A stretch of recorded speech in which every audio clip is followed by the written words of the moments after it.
Ayan po, magandang tanghali. Ayan na naman po ang inyong Inday Baduday. Ito ang aming tanghalian na prepare ko. Ginisa ko lang siya sa isang carrots at repolyo.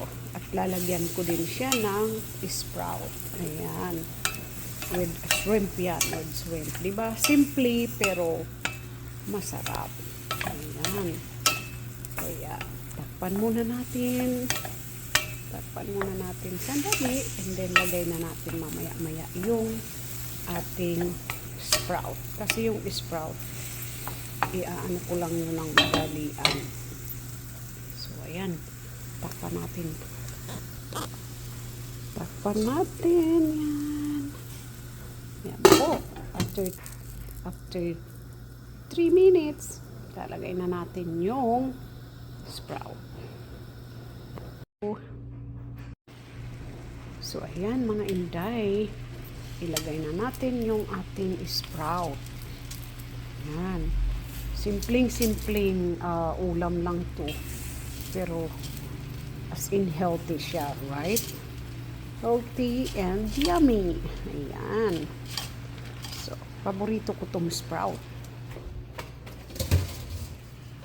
Ayan. Ayan ang paborito kong sprout.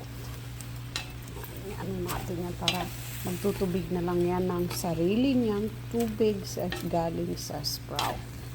Diba? So, ayan. At nilagyan ko yan ng magic sarap lang yan ha. Simple lang talaga. Pero, ang mahalaga is mapapakain ka na naman ng todo. Ayan yun. Kaya yan, ang sarap.